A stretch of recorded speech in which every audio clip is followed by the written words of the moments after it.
বিসমিল্লাহির রহমানির রহিম। আজকে আমি একটি আন্তর্জাতিক বিষয় এর উপরে কথা বলব। আপনি চিন্তা করেন, দেখেন পাক ভারত উপমহাদেশে কি ঘটছে।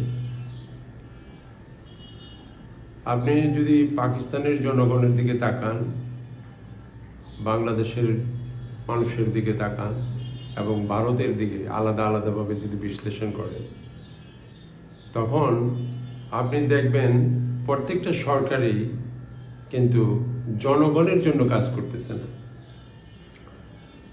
তারা ইলেকশনকে ম্যানিপুলেট করে তারা ক্ষমতায় আসে।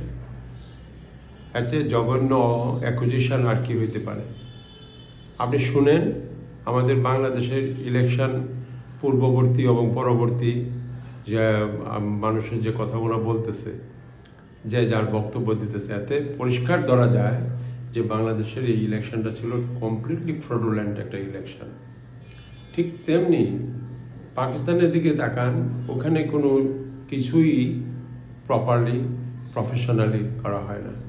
এখানে আধিপত্যবাদ, জমিদারদের আধিপত্য সেখানে এমনভাবে প্রতিষ্ঠিত যেটা ব্রিটিশ আমলের চাইতেও শক্ত। সেই জন্য সেখানেও মুসলমানদের কোনো শান্তি নেই, বাংলাদেশেও মুসলমানদের বর্তমানে কোনো শান্তি নেই। কারণ আমরা মুসলমান হয়েও আমরা ইসলামের পরিবেশ বাংলাদেশে তৈরি করতে পারি নাই এখন পর্যন্ত। এটা কোনো মুসলমানদের দেশ বলে গণ্য হবে না। শুধু মসজিদ দেখে মুসলমানদের দেশ বলে বোঝা যায়।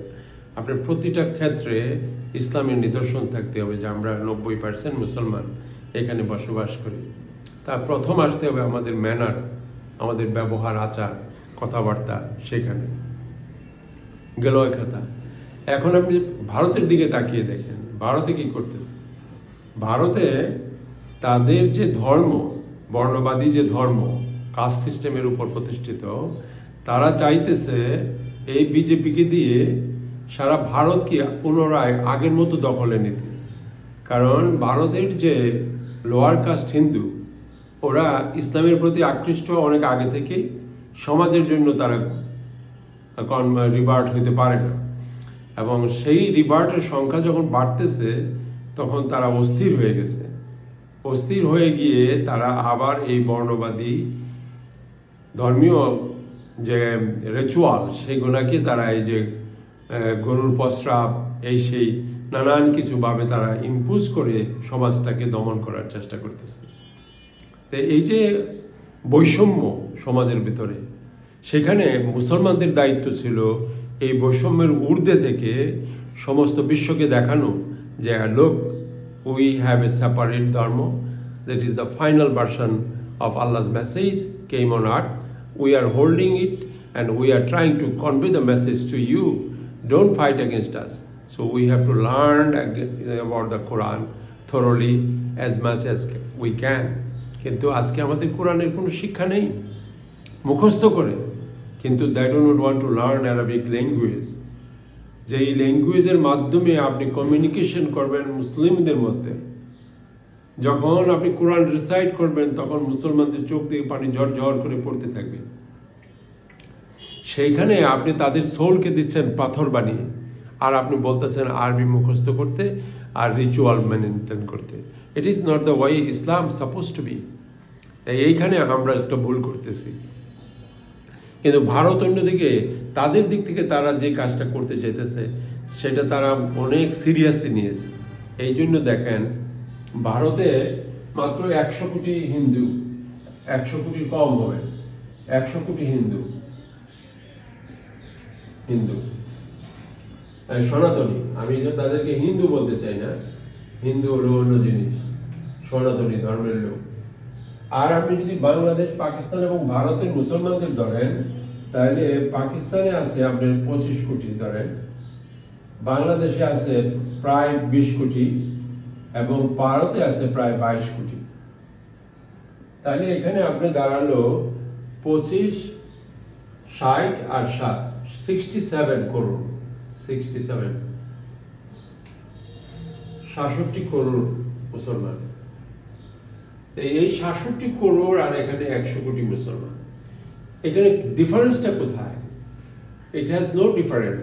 আমরা মুসলমানরা তারা সমান সমান, অ্যান্ড আমরা এদের অত্যাচারে আমরা কেন মেনে চলবো?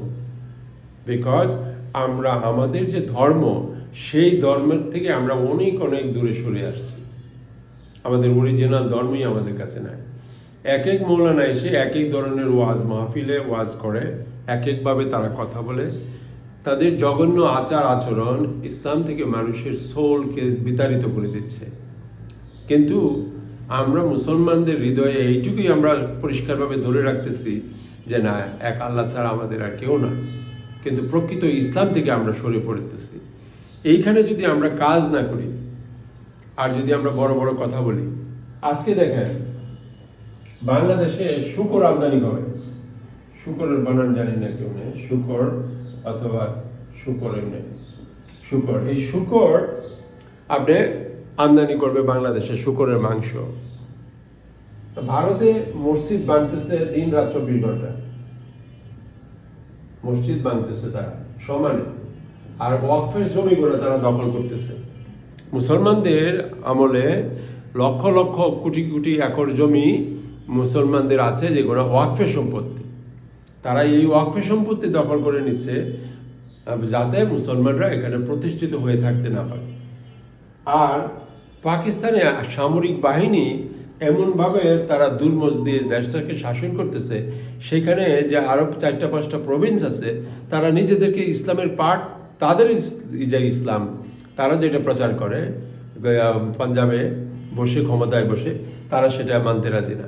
তারা তাদের নিজস্ব কালচার মেনে চলতে চায়, তারা নিজস্বভাবে ইসলাম যেটা আল্লাহ প্রদত্ত সেটা তারা অনুসরণ করতে চায়, তাদের ডমিনেশন তারা পছন্দ করে। এই সব কারণে আপনি পাকিস্তানেও শান্তি নাই, বাংলাদেশে শুকর আমদানি করতে চাইতেছে, ভারতে মসজিদ বানতেছে। তার মানে কি, এই অঞ্চলটাকে টার্গেট করা হয়েছে।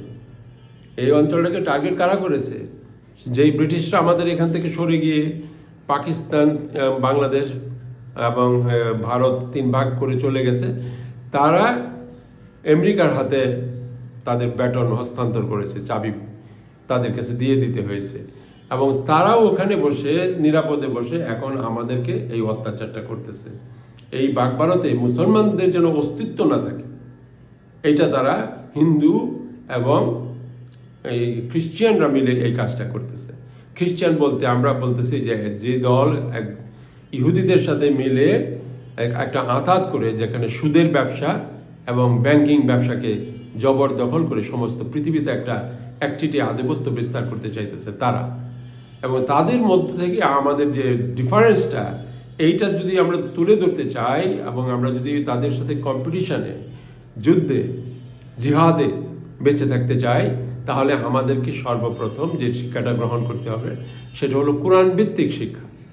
আমাদেরকে ক্লাস 1 থেকে ক্লাস 12 গ্রেড পর্যন্ত ম্যাথ, ইংলিশ, অ্যারাবিক অ্যান্ড কোরআন, এই সমস্ত জিনিসগুলো এমনভাবে আমাদের সন্তানদেরকে শেখাতে হবে যে তারা অ্যারাবিক থেকে আরবিতে যাবে, আরবি থেকে তারা মাতৃভাষায় যাবে, দরকার লাগলে অন্য ভাষায় যাবে, এবং ম্যাথামেটিক্সে তারা এতটাই শক্ত হতে হবে যাতে কোরআনের প্রতি যা তাদের দরদ, এটা শুধু সায়েন্স থেকে আসবে, কারণ সায়েন্স আর কোরআন কম্পাটেবল। তাহলে কাজেই আমরা যদি ওইভাবে নিজেদেরকে গড়ে তুলতে না পারি, সার্বজনীন ইসলামিক শিক্ষা ব্যবস্থা প্রণয়ন এবং বাস্তবায়ন করে যদি আমরা বাংলাদেশ, পাকিস্তান এবং ভারতের মুসলমান সহ বিশ্বের মুসলমানদেরকে ইউনিটিতে না আনতে পারি, এবং আমরা যে তার শ্রেষ্ঠত্বে আছি, আমরা কারোর সাথে যুদ্ধে না গিয়ে, আমরা যাতে আমাদের উপরে কোনো যুদ্ধ আপর্দিত না হয়, কেউ যেন আমাদের পায়ের উপরে সে পা দিতে না পারে, পাড়া না দিতে পারে, সেই ব্যবস্থা যদি আমাদের করতে হয়, তাহলে আমাদেরকে পড়াশোনা করতে হবে, আমাদেরকে শিক্ষিত হতে হবে, আমাদেরকে we have to back to return to Quran and Hadith again. That is my point of talking today. Thank you so much for listening. Thank you.